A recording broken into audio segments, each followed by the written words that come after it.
I can't remember when it was, but you decided to give the job up to do technical SEO educational material yourself.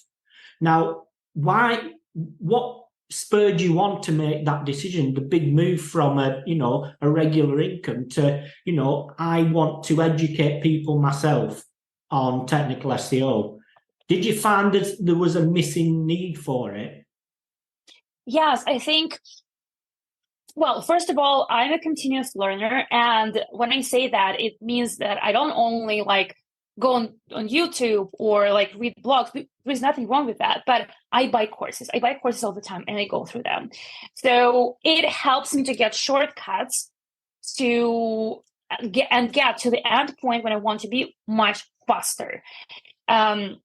So that's why initially, and my SEO career, as I mentioned, started with a course. So I know this works. So, and through my whole career, I was usually accidentally in the company, I was the one who would train people, right? So in my first job, after 6 months, and I was just a newbie, right? After 6 months, I started training people who were working much longer in the company, just because I was fascinated and excited and I loved it, and they not necessarily cared a lot. So they didn't want to go this extra mile and learn. So I was like, okay, we need to adjust our processes. This doesn't look right. So let me create these processes and teach them.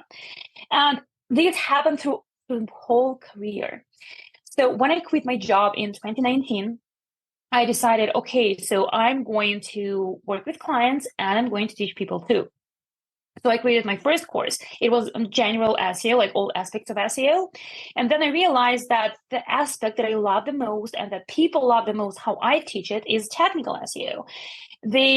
I remember it was 7th model in my course, and it was the biggest model, the longest model, and people loved it the most. So I was like, okay, why won't I then just go and create technical SEO specific training? So last year, that's exactly what I did. And I realized that simultaneously, working with clients and creating a course for me didn't make sense anymore, because I wanted to scale my income and I wanted to basically dedicate myself only to it. And I made this leap, and it was great. It has been really great. And I know that technical SEO is the thing that people, if you take 100% of SEOs, the biggest percentage of people who are in SEO, they will be struggling with technical specifically. It's just because usually people start with either link building or on page. And then technical, they understand, oh, there is something more. But usually they have these limiting beliefs oh, I need to be a developer. I'm not a developer. I don't know how to do that. Oh, it's intimidating. I can't look at the code. No, just So, and I'm not a developer, and I knew exactly what I need to do and what I need to know in order to be successful in technical SEO without being a developer. So I knew that I had this perspective, and I also created my whole method of understanding technical SEO. And I knew that so many people will benefit from it. That's why I made this jump and decided to go into teaching. You've been listening to the Unscripted SEO Interview Podcast with me, Mark A. Preston. Join us next time as I interview more top SEO professionals.